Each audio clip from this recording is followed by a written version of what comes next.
The morning sun hadn't yet touched the Nashville sidewalks when James woke up, his bones aching from another night spent on cardboard behind the dumpsters. His stomach cramped violently. It had been 3 days since his last real meal. The hunger was different now than it had been in the beginning. 3 years ago, when he'd first lost everything, hunger had been sharp and urgent. Now it was a dull, constant companion, like the pain in his bad knee or the persistent cough he couldn't shake. "Morning, Jimmy," called out Earl, an elderly veteran who'd been on the streets longer than James could remember. "Gonna be a cold one today." James pulled his thin jacket tighter around his shoulders. "Think it might rain too." "Better get moving then. They're cleaning the streets today. Cops'll be around."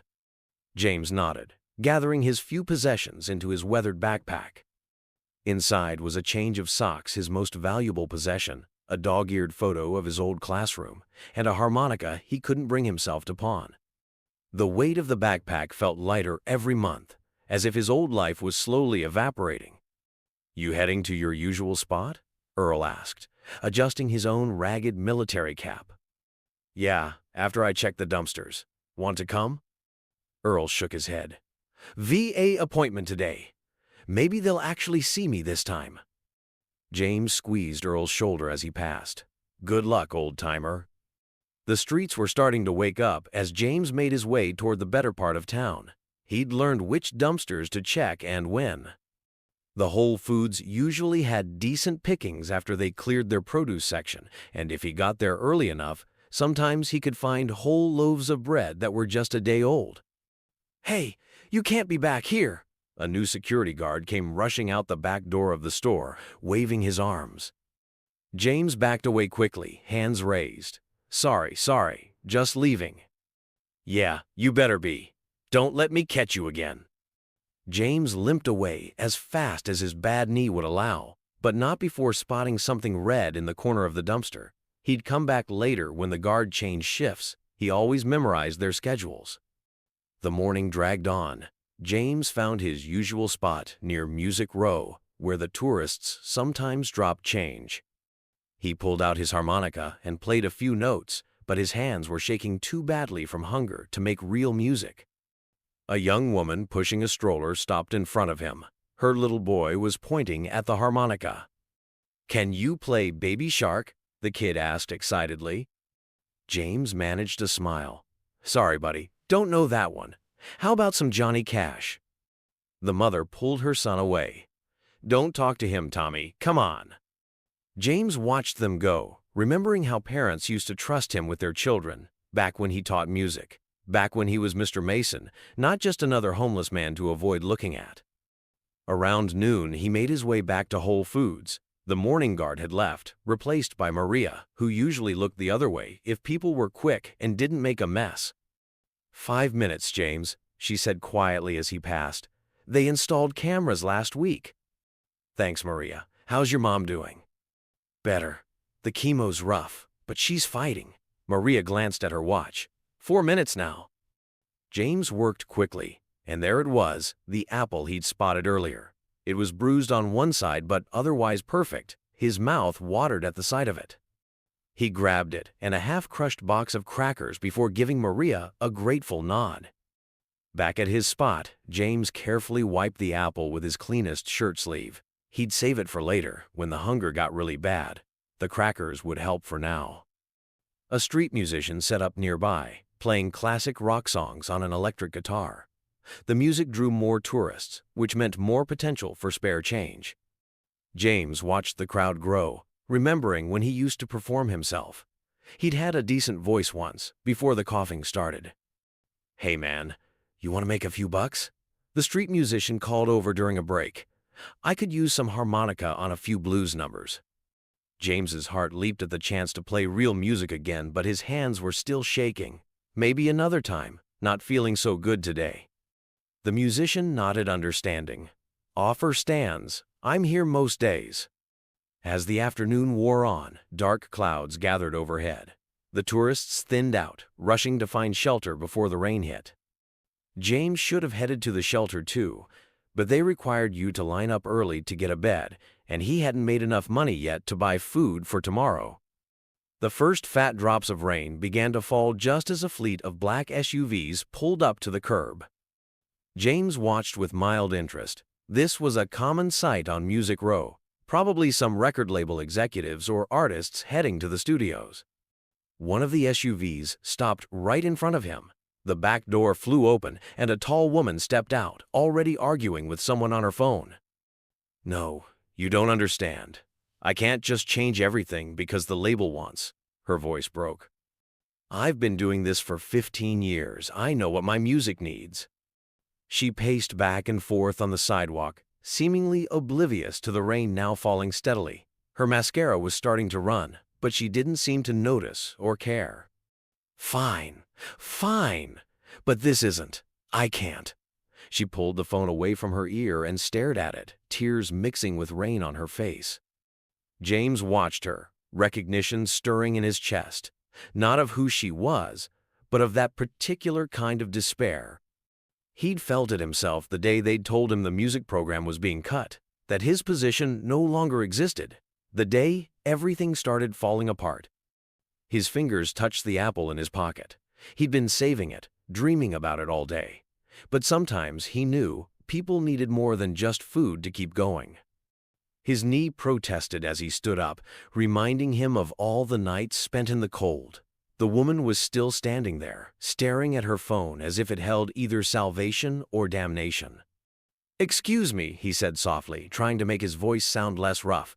"Looks like you're having one of those days where the world's trying to take your music away." She looked up, startled, as if she'd forgotten there was anyone else on the street. Her eyes were red from crying, but there was something striking about them, a depth of feeling that reminded him of his most passionate students. James held out the apple, his hand trembling slightly. "Sometimes a little kindness helps. It's not much, but it's good. Just a little bruised, like most of us." She stared at the apple, then at him, confusion replacing despair for a moment. You're giving this to me?"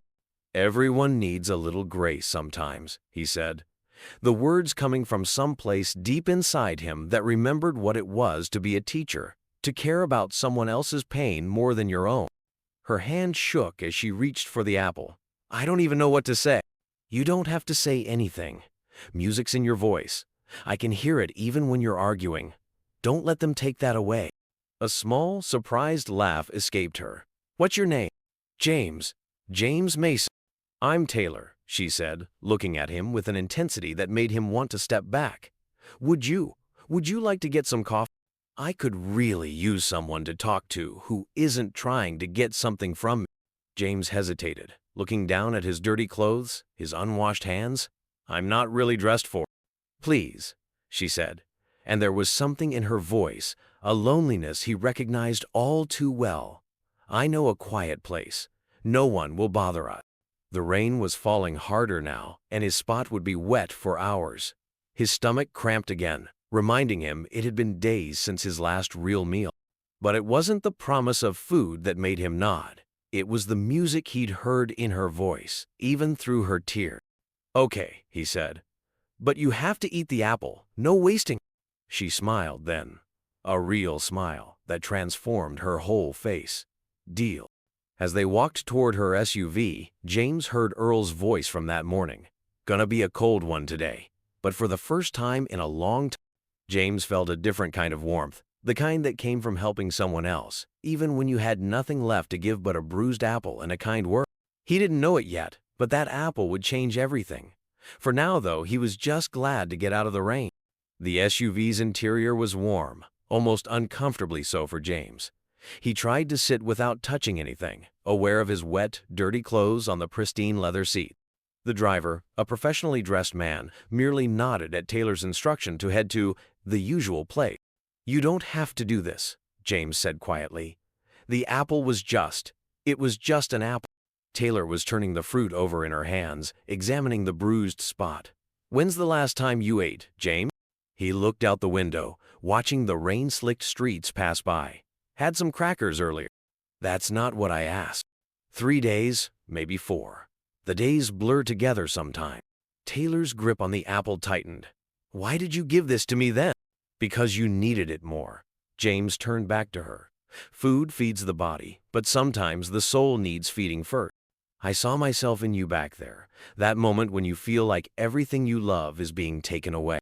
The car pulled up to a small diner tucked away on a side street. It looked worn but clean, with steamy windows and a flickering, open sign. Not the kind of place James expected someone who rode in a car like this to frequent. Best coffee in Nashville, Taylor said, and they don't ask questions. As they stepped out of the car, James noticed another black SUV pulling up behind them. A large man in a suit got out, scanning the street before nodding to Taylor. "Security," she explained, catching his look. "Don't worry about Mark. He's good at being invisible." The bell above the diner's door chimed as they entered. The warmth hit James like a wave, along with the smell of coffee and grilling food. His stomach clenched painfully. An elderly waitress looked up from wiping down the counter. "Taylor, honey, your booth's open." She paused when she saw James, but her professional smile never wavered. "2 menus today?" "Yes, please, Ruby. And coffee?" "Lots of coffee." They slid into a booth near the back. James noticed how Taylor chose the seat facing the wall, letting him have the view of the door.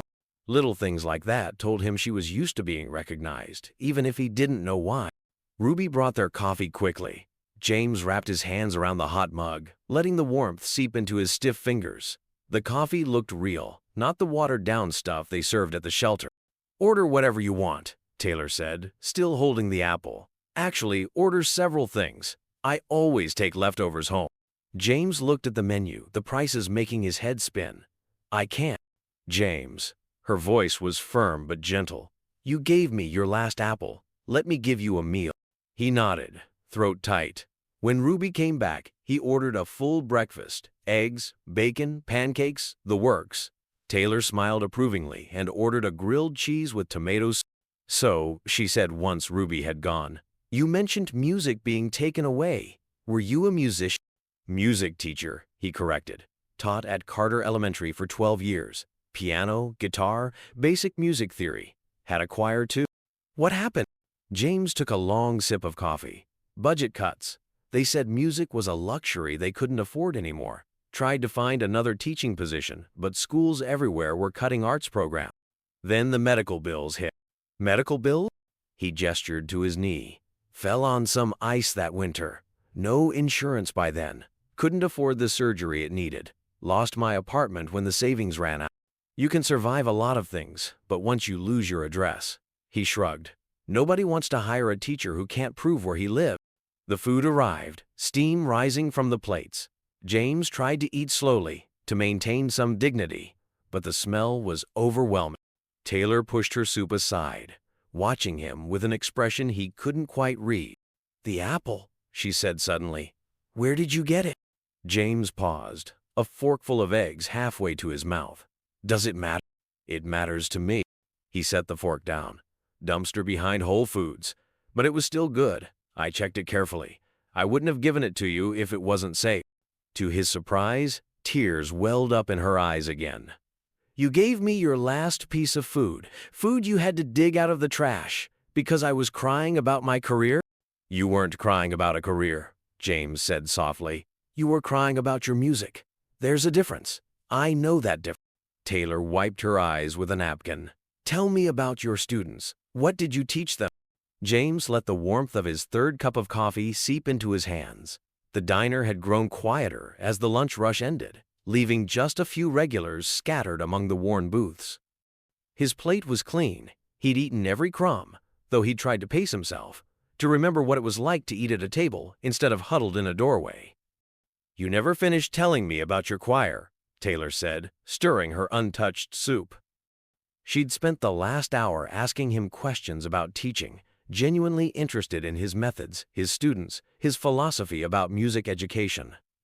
"Not much to tell," James replied, but his eyes lit up despite himself. Just 20 kids who thought they couldn't sing, discovering they had voices worth hearing. "What was your favorite moment? Teaching them?" James closed his eyes, remembering. "There was this kid, Marcus, 10th grade. Tough home life, always getting into fights. Someone told him real men don't sing. But he had this voice." James's own voice grew soft with memory. pure tenor, natural vibrato. First time he really let himself sing out, right in the middle of Bridge Over Troubled Water. Every kid in that room just stopped and stared.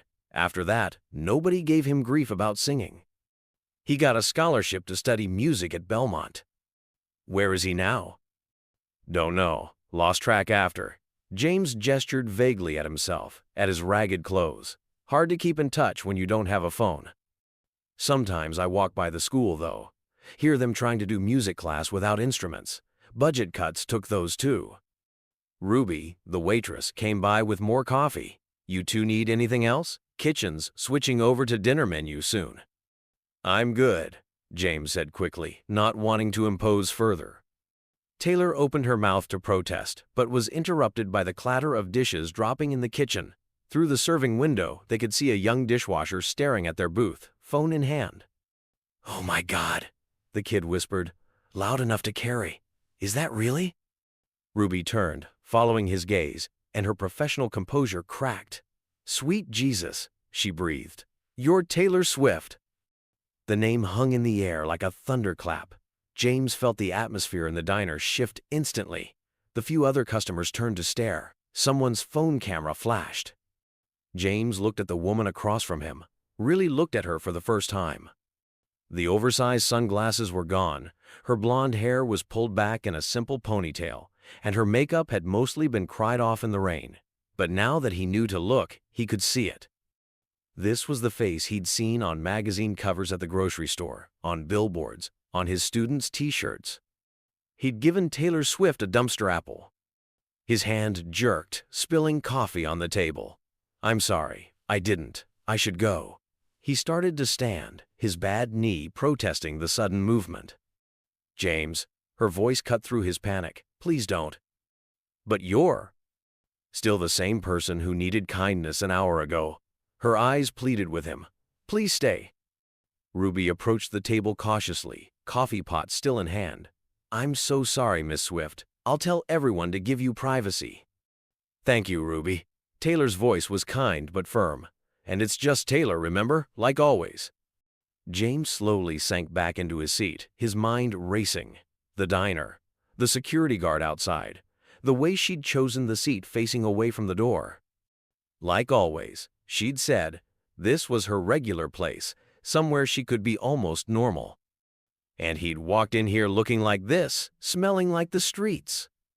"Stop it," Taylor said sharply, reading his expression. "I can see you spiraling. Don't." "I gave you food from a dumpster," he whispered, mortified. "You gave me kindness when I needed it most." She finally picked up the apple, which had been sitting between them this whole time. "Do you know what I was arguing about on the phone earlier?" James shook his head, still dazed.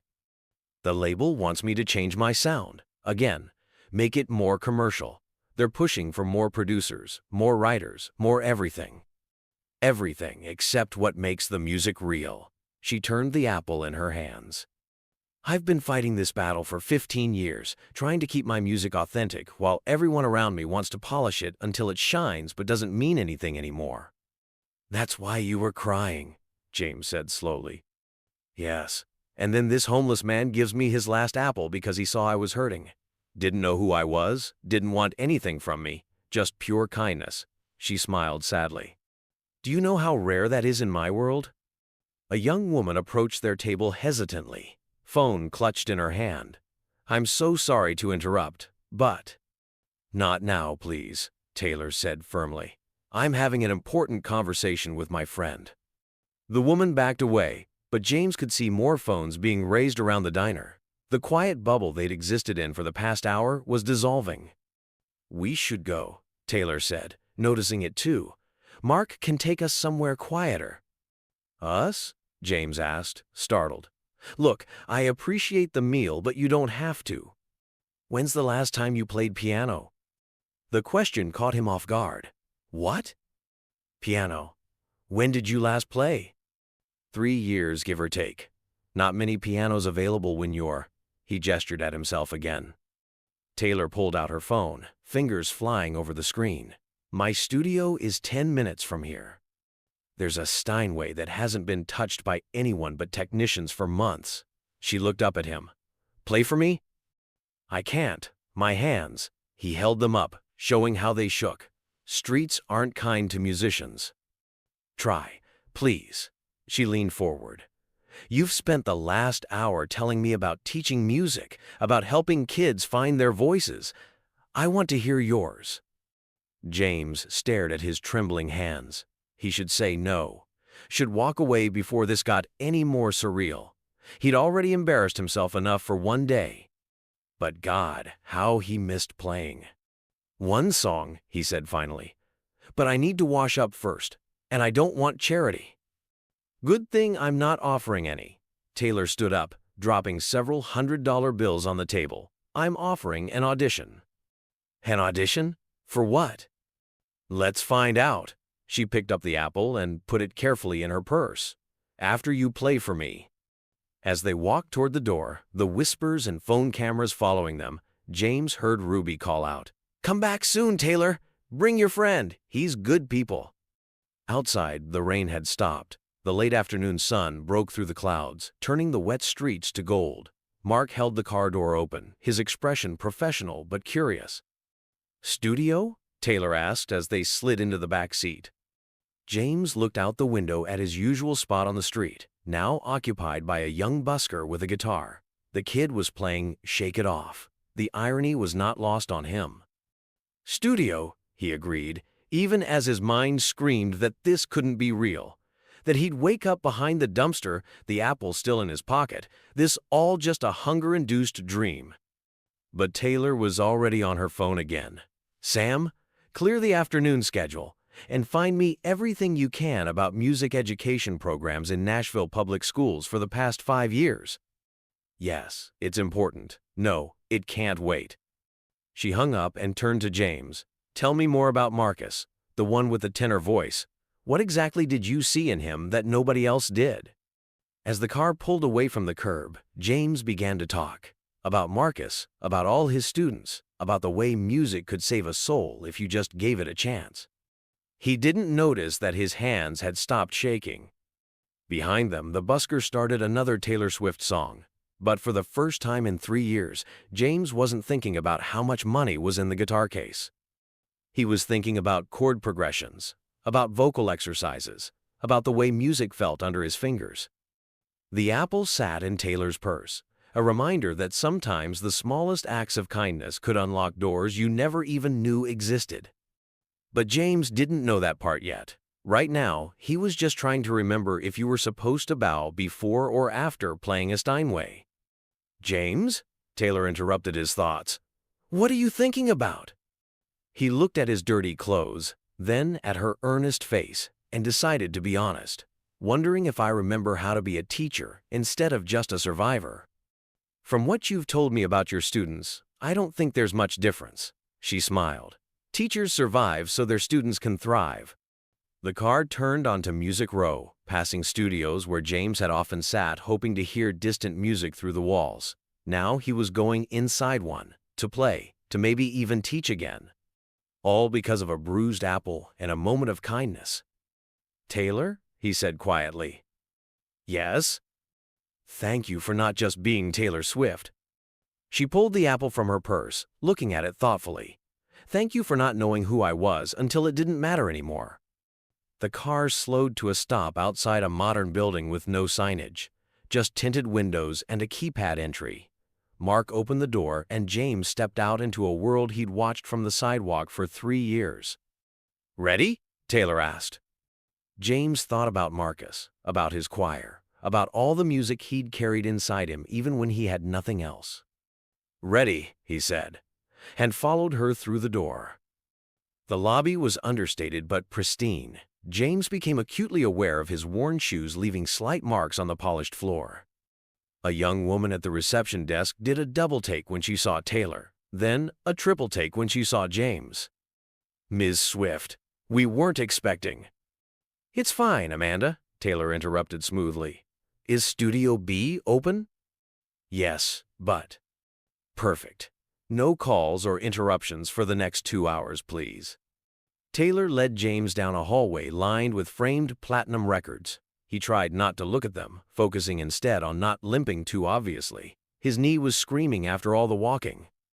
"You're in pain," Taylor observed, slowing her pace. "It's nothing." "It's not nothing. We'll get that looked at." "I told you, I don't want." "If you're going to teach again, you need to be able to stand for more than 10 minutes. She said it so matter-of-factly that James almost missed the implication. Who said anything about teaching again? Taylor stopped at a door marked Studio B and turned to face him. You did.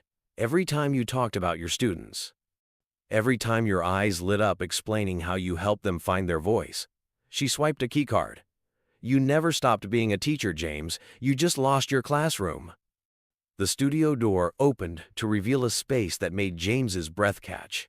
The Steinway grand piano dominated the room, its black surface gleaming under soft lights. The rest of the studio contained state-of-the-art recording equipment, but James barely noticed it. His eyes were fixed on the piano. "Go on," Taylor said softly. "She's been waiting for someone who'll love her properly." James approached the piano like a man in a dream. His fingers, still dirty despite his best efforts to clean up in the diner's bathroom, hovered over the keys without touching them. "I can't," he whispered. "Not like this. Not with these hands." Taylor walked to a cabinet and pulled out a first aid kit. From it, she took several antiseptic wipes. "Here, clean your hands. Take your time." James cleaned his hands methodically, watching the wipes turn gray with street grime. When he finally felt they were as clean as they could get, he sat at the piano bench. The height was wrong. He was too tall. Without thinking, his hands found the adjustment lever, muscle memory from years of teaching taking over. "What are you going to play?" Taylor asked, settling into a chair nearby. James placed his hands on the keys, not pressing down yet, just feeling their cool smoothness. "I don't know if I can play anything. It's been so long." "Stop thinking," Taylor said. "Just let your hands remember." James closed his eyes, let his fingers sink slightly into the keys, and then, without conscious decision, he began to play. The first notes of Bridge Over Troubled Water filled the studio. His fingers were stiff, clumsy, missing notes he used to hit easily. But the music was there, buried under 3 years of survival, waiting to come out. When he began to sing, his voice was rough, damaged by years of cold and lack of care. But like his fingers on the keys, it remembered. Somewhere in the second verse, he stopped thinking about his dirty clothes, his unwashed hair, his uncertain future. There was only the music. When you're weary, feeling small, when tears are in your eyes, I will dry them all. He didn't hear Taylor get up, didn't notice her move to stand beside the piano, but when he reached the chorus, her voice joined his. Clear and pure, it lifted his weathered baritone, supported it, gave it strength. Like a bridge over troubled water, I will lay me down. The final notes faded away. James kept his hands on the keys, afraid to break the spell. Your technique is rusty, Taylor said finally. James laughed, a raw, surprised sound. 3 years of not playing will do that. But your understanding of the emotional core of the music. She shook her head. That's something you can't teach. That's something my current vocal coaches don't have. What do you mean? They're technicians. They can tell me how to hit the notes perfectly, how to control my breathing, how to maximize my range. But they can't teach me how to make people feel the music. You just did that, with damaged hands and a voice that hasn't been trained in years. James finally looked up at her. What exactly are you saying? I'm saying I want you to teach me, not just vocal techniques. I want you to teach me what you taught Marcus, how to make people stop and really listen. I'm homeless, James said bluntly. I'm not exactly in a position to. That can change. Everything can change. Taylor sat down beside him on the bench. Play something else. Show me how you'd teach it. Without thinking, James moved his hands to demonstrate proper positioning. First, your posture affects everything. See how your shoulders are tense? That's going to restrict your breathing. He caught himself. realizing he'd automatically slipped into teacher mode. But Taylor was watching him intently, already adjusting her position. "Keep going," she said. So James did. He talked about breath support, about letting emotion color the tone, about finding the story in every song. His hands moved over the keys, demonstrating, even as his mind screamed that this couldn't be real. A knock at the door made them both jump. Mark opened it slightly. "Miss Swift, your team is here. They're concerned about the change in schedule." Taylor checked her phone and winced. "I missed 3 meetings." "4," Mark corrected, "and Mr. Hamilton is particularly upset about." "Let them be upset." Taylor stood up. "James, play it again, the whole song. Show them why meetings can wait." James looked at the doorway, now filled with men in expensive suits wearing expressions ranging from confusion to outright disapproval as they looked at him. "I don't think." "Play," Taylor said firmly. "Show them what real music feels like." So James played. This time, his fingers were warmer, more cooperative. His voice, though still rough, found its strength.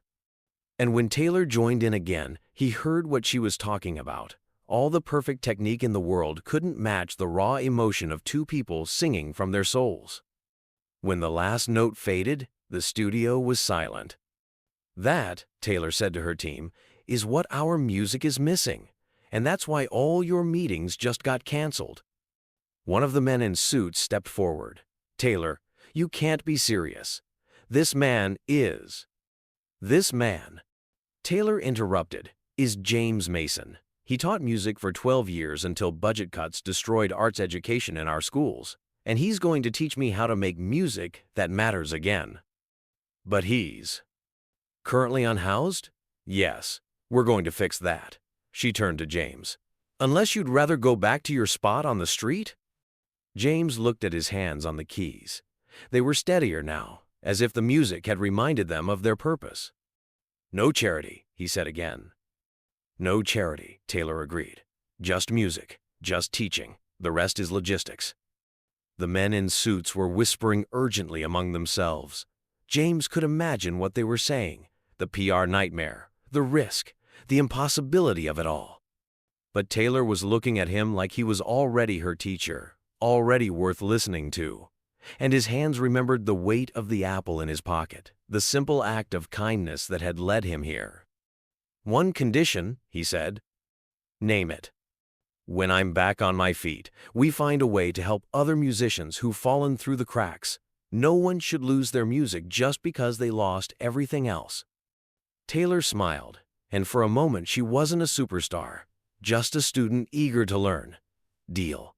Now, show me what I'm doing wrong with my breathing when I hit the high notes." So James did, ignoring the suits in the doorway, ignoring the surreal nature of it all. He just taught, like he'd done for 12 years, like he'd been born to do. And somewhere, in the back of his mind, he began to plan lessons that would change not just Taylor's music, but the way she saw herself as an artist. The apple sat in her purse, a reminder that sometimes the smallest acts of kindness could lead to the biggest changes. But that story was just beginning.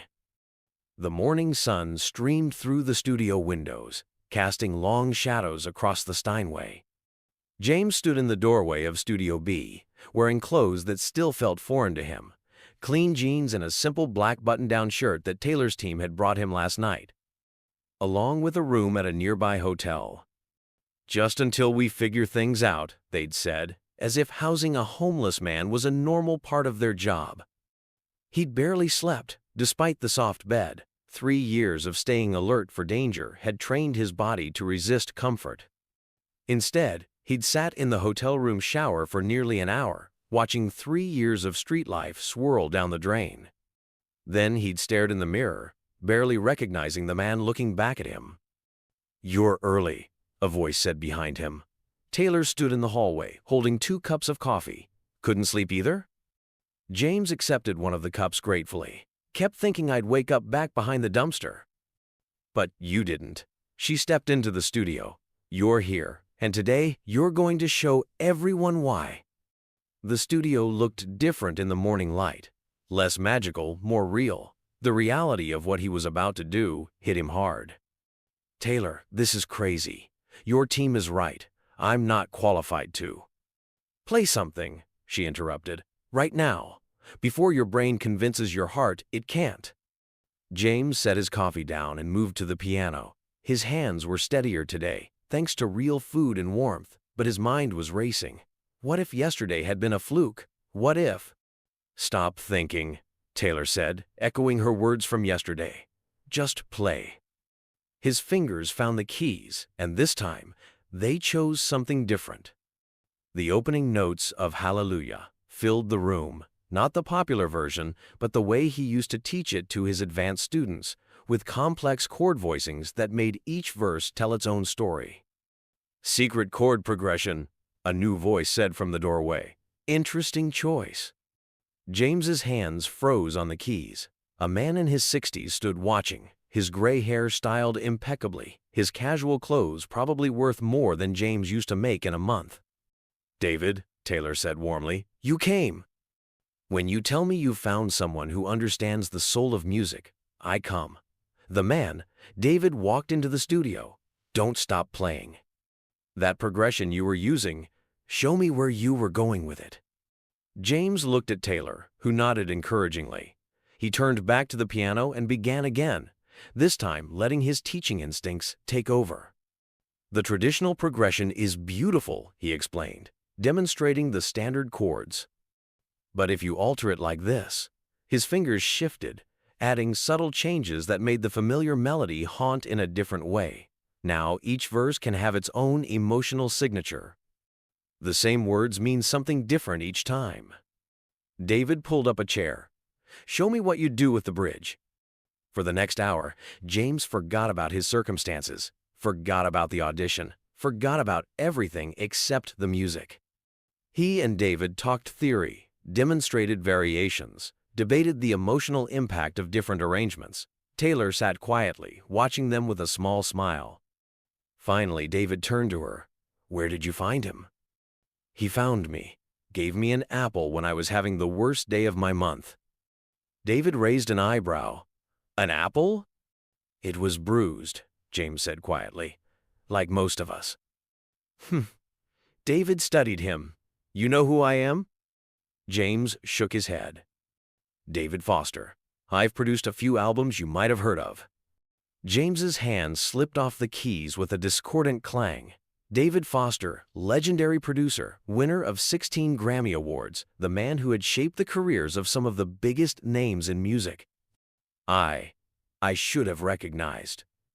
"No," David interrupted. "You shouldn't have. That's exactly why we're having this conversation."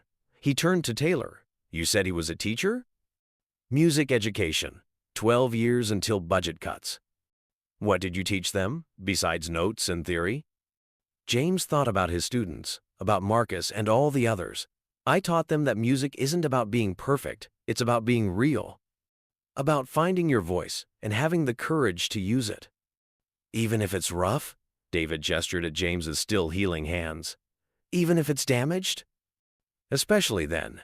James touched the keys gently. "Perfect technique without soul is just noise, but soul with imperfect technique? That's music." David stood up. "Play it again. The whole song this time. Make me believe it."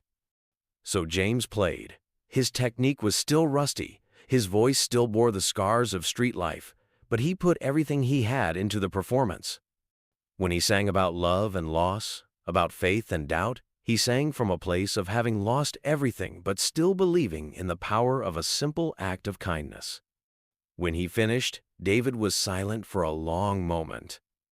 "You're right," he said finally to Taylor. "He's not qualified to be a vocal coach." James's heart sank. "He's qualified to be much more than that." David walked to the piano. "You don't need another technician, Taylor. You need someone who remembers why music matters in the first place." "That's what I've been trying to tell everyone," Taylor said. "But," David held up a hand, "there are realities we need to deal with. He needs medical care. Those hands need proper treatment. That knee needs to be looked at. He needs time to recover his own technique before he can teach effectively." I know, Taylor said. I have a plan. You always do. David turned back to James. Here's what's going to happen. You're going to spend the next 6 weeks working with the best physical therapists and hand specialists in Nashville. You're going to let them help you heal. Then you're going to spend another 6 weeks working with me, getting your own technique back. I can't afford. You're not paying for it. David's voice was firm. Consider it an investment in the future of music education. After that, if you're still the teacher I think you are, we talk about your role in Taylor's next project. James looked at his hands, at the piano, at Taylor's hopeful face. Why? Why go to all this trouble for a homeless man who gave away an apple? Because, David said, in an industry that's forgotten the difference between perfection and authenticity, we need someone who remembers that music isn't about hitting all the right notes. It's about hitting the ones that matter. Taylor stepped forward. There's one more thing. She pulled out her phone and showed James a news article. The school where you taught? They're cutting the last of their music program next month. No more choir, no more band, nothing. James felt the familiar pain in his chest. More budget cuts? For now, Taylor's eyes sparkled. But imagine if someone started a foundation to fund music education in schools that have lost their programs. Someone who knows firsthand what that loss means. Someone who's lived both sides of it, David added, from teaching to homelessness and back. James looked at the piano again, remembering Marcus, remembering all his students, remembering the moment yesterday when Taylor's voice had joined his, making something broken sound whole again. No charity, he said, but his voice wavered. No charity, Taylor agreed. Just music. Just teaching, just changing lives, one note at a time. David walked to the door.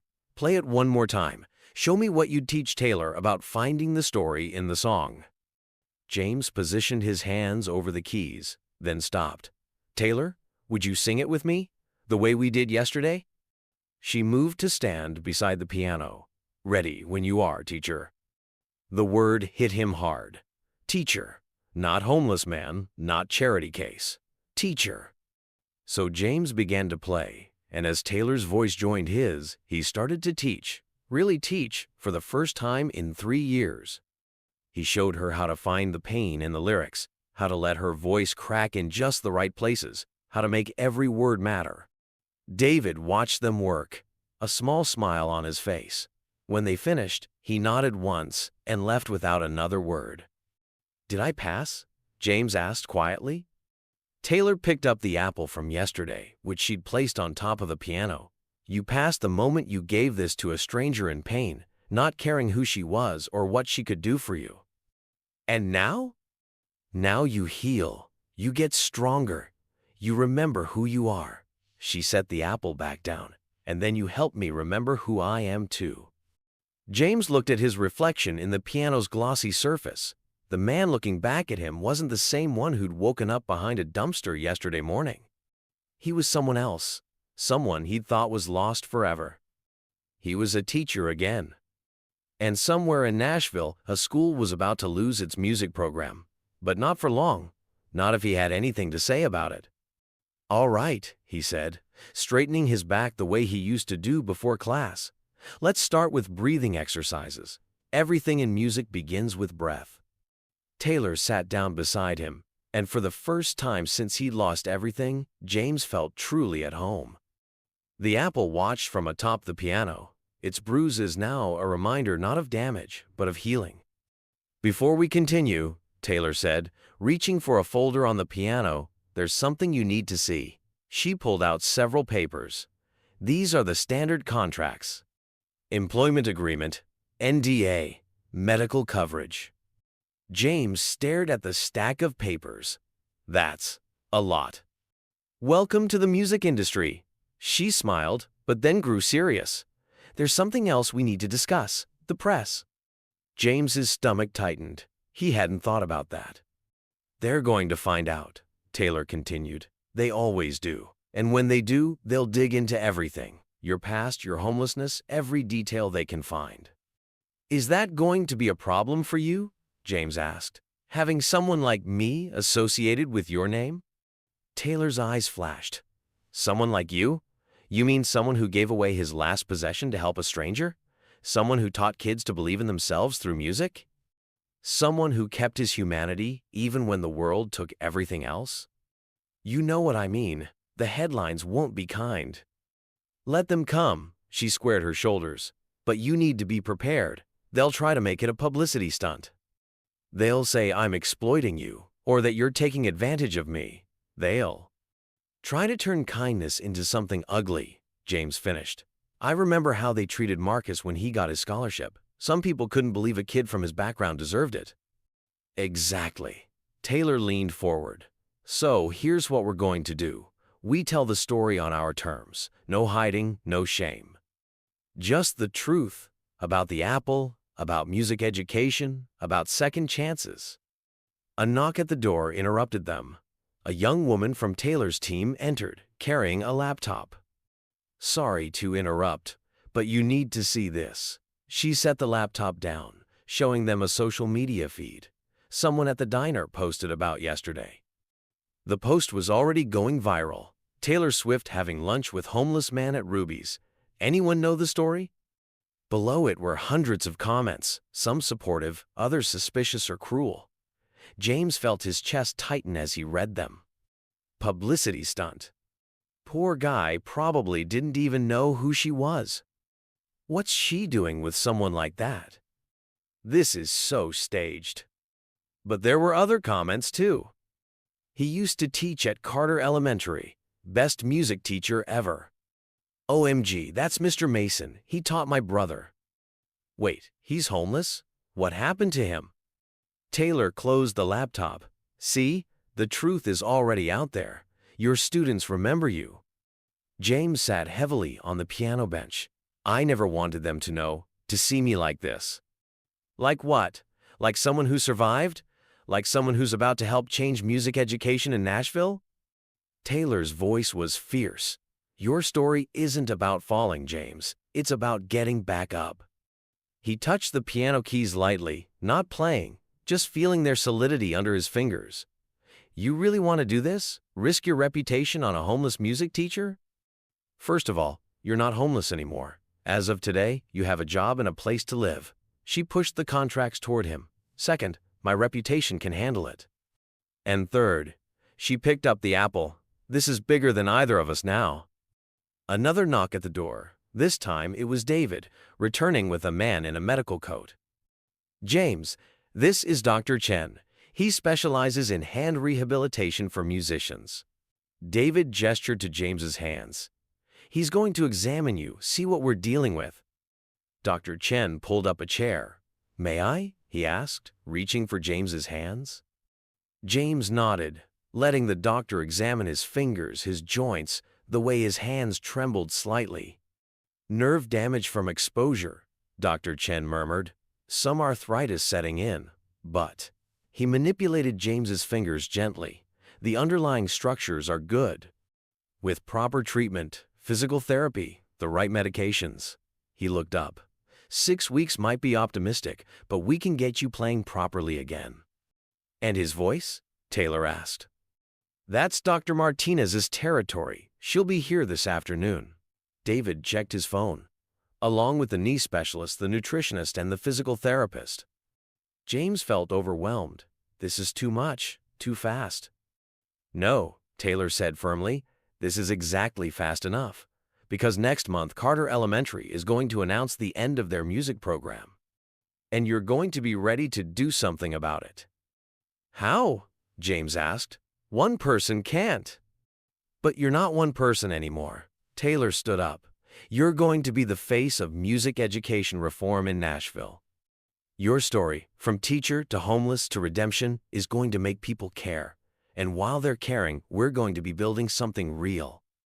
David nodded. The foundation paperwork is already being drawn up. We've got donors lined up waiting to hear the pitch, but they don't want to hear it from Taylor or me. They want to hear it from someone who's lived it. James looked at his hands in Dr. Chen's gentle grip. Hands that had taught countless children, hands that had dug through dumpsters to survive. hands that were about to sign contracts worth more money than he'd ever imagined. "Tell me about the foundation," he said finally. Taylor beamed. "Well, first of all, we're thinking of calling it the Apple Notes Foundation." Despite everything, James laughed. "Really? Unless you have a better idea?" He thought about Marcus, about all his students, about the kids who would never get to experience music education unless something changed. "Actually," he said, "I might have a few ideas." Dr. Chen released his hands. "Ready to begin the treatment plan?"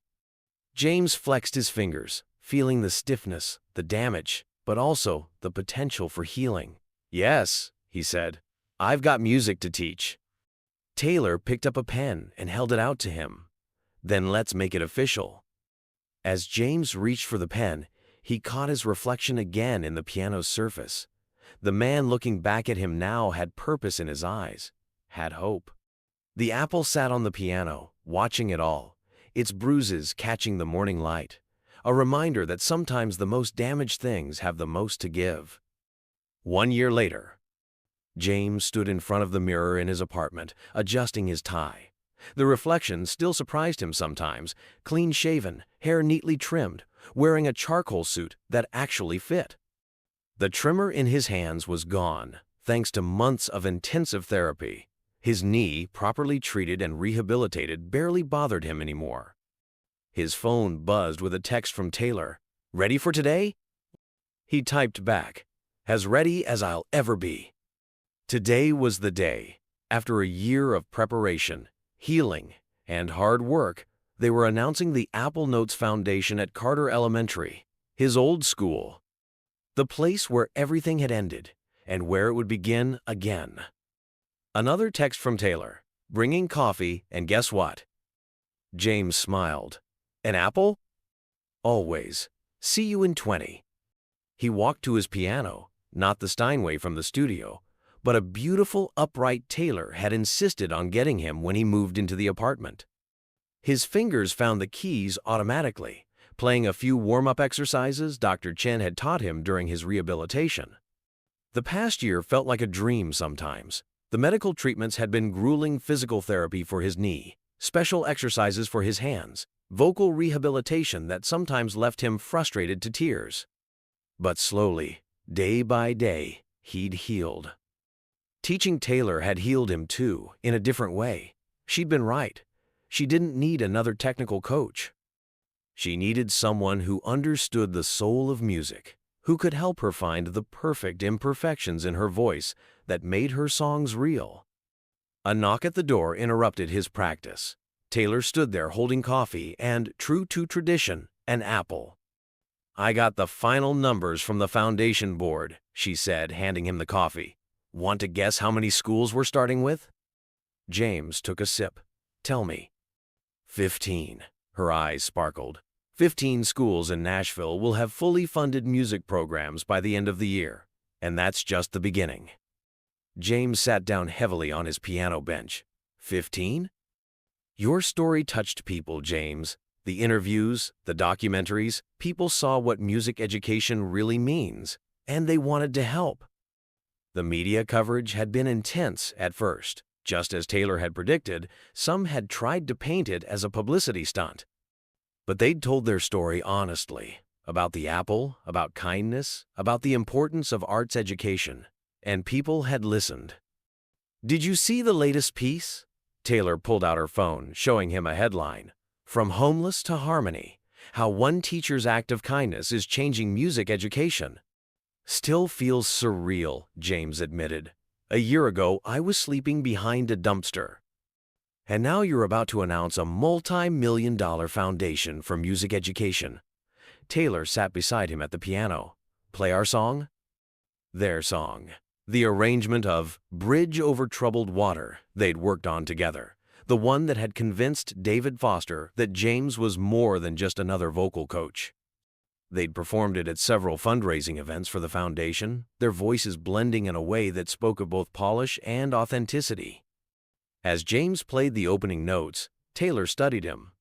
"You're nervous about seeing them again, aren't you?" "Who?"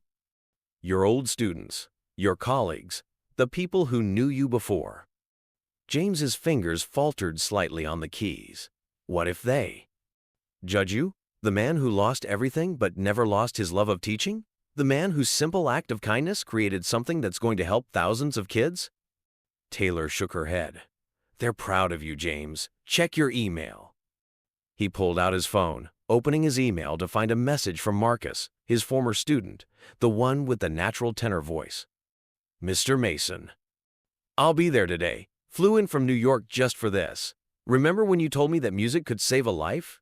You were right. It saved mine when you taught me to sing. And now you're going to help save so many others. Still hitting those high notes. Marcus. James felt his eyes well up.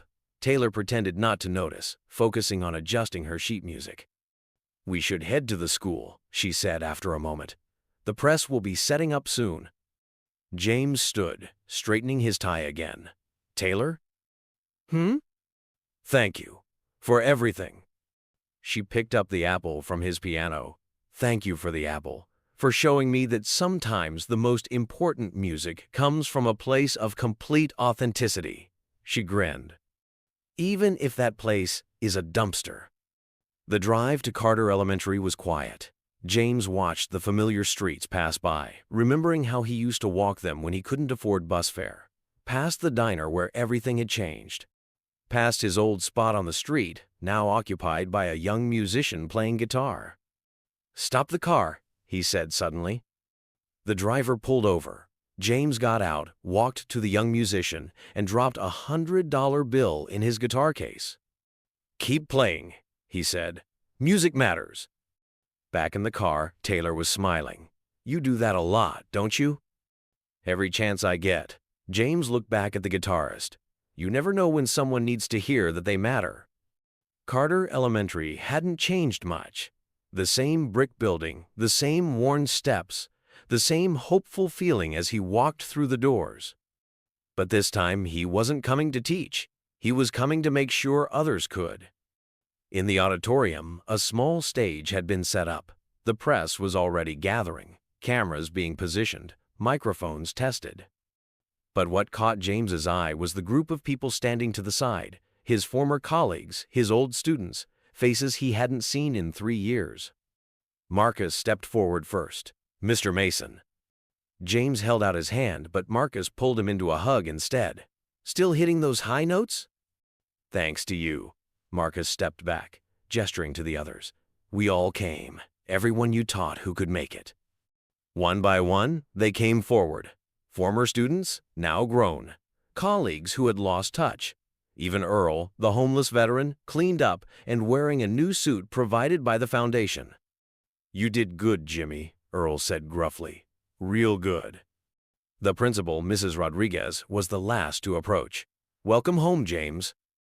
Before he could respond, Taylor touched his arm. It's time. James walked to the podium, looking out at the gathered crowd. Journalists, photographers, students, teachers, friends, both old and new. In his pocket was the speech he'd prepared, carefully written and revised over weeks. He didn't take it out. Instead, he reached into his other pocket and pulled out an apple, the same one Taylor had brought him that morning. A year ago, he began, I had nothing left but this, an apple I'd found in a dumpster, and when I saw someone hurting, I gave it away. He set the apple on the podium. I didn't know it was Taylor Swift. I just knew another human being was in pain, and maybe a small act of kindness could help. He looked at Taylor, who nodded encouragingly. That apple changed everything, not because it was given to someone famous, but because it reminded us both what really matters. Music isn't about perfection. Teaching isn't about test scores. Life isn't about what you own or where you sleep. He picked up the apple again. It's about connection, about seeing someone's pain and reaching out, about hearing someone's voice, really hearing it, and helping them make it stronger. James turned to the students in the audience. Today, we're announcing the Apple Notes Foundation.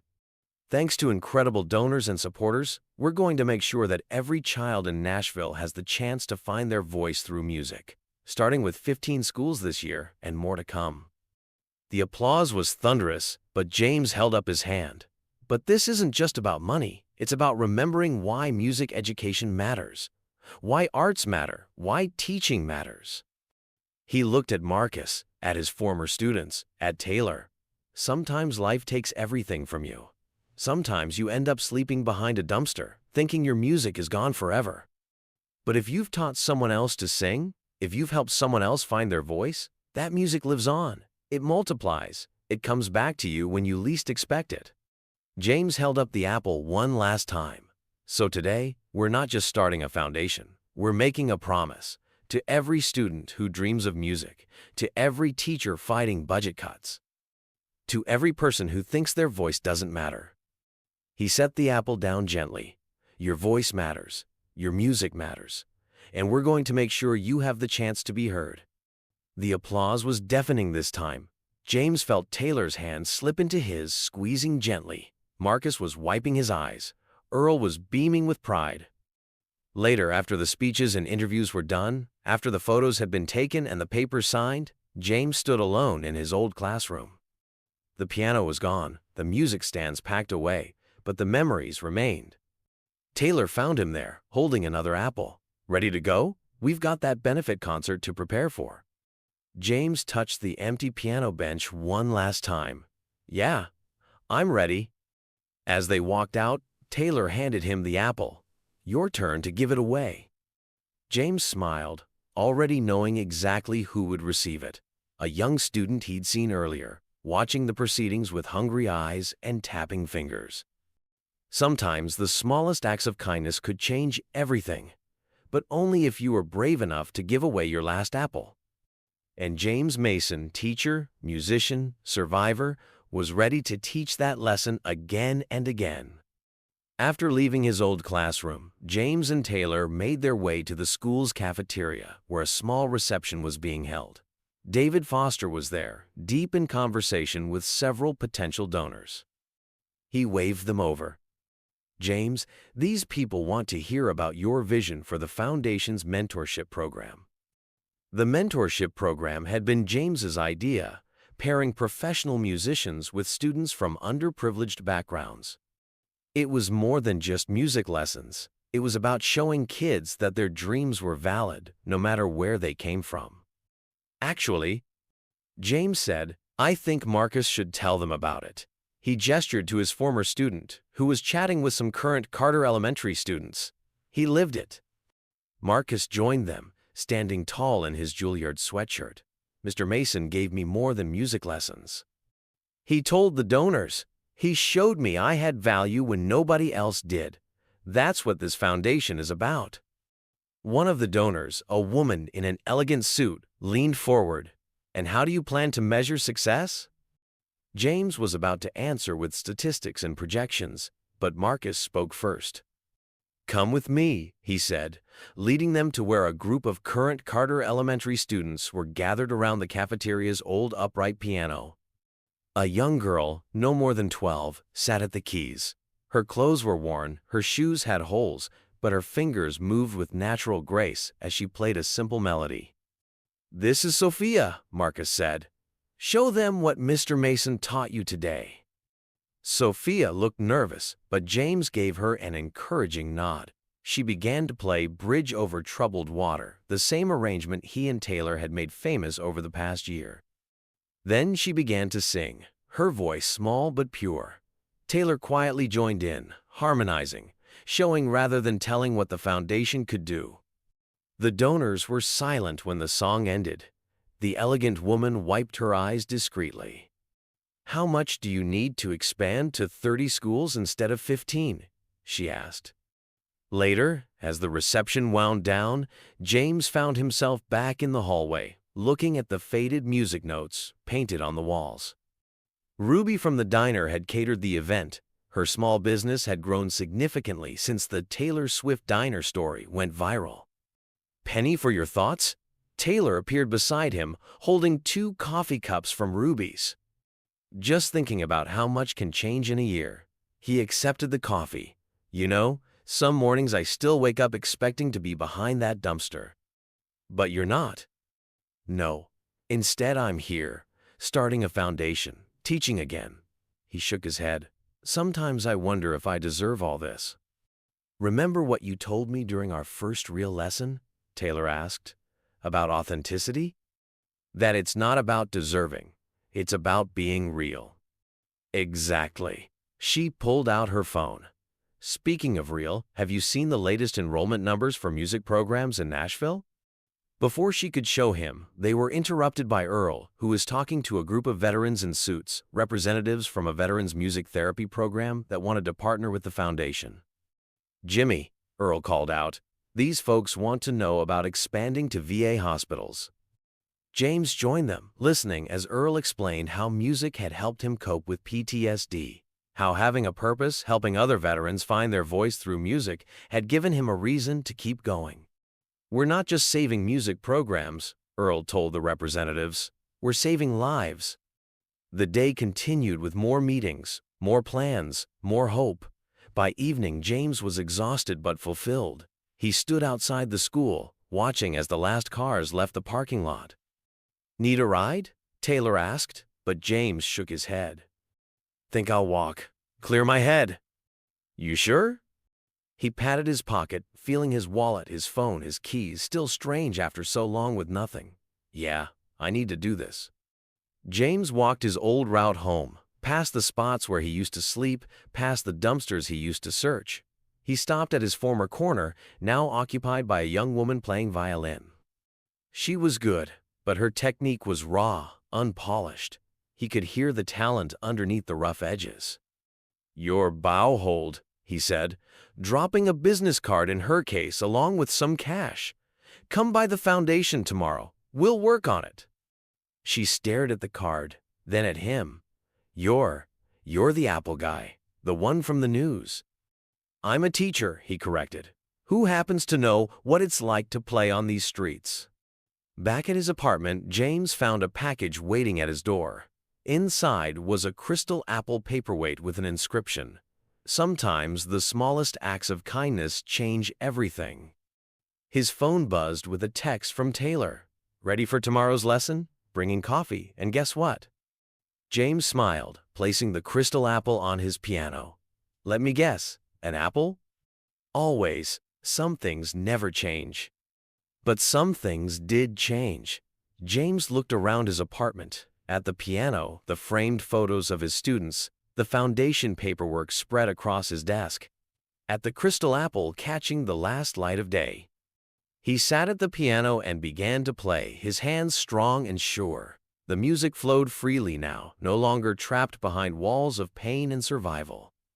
Through his open window, he could hear the city settling into evening, and somewhere out there, someone else was playing too. Tomorrow he would teach again.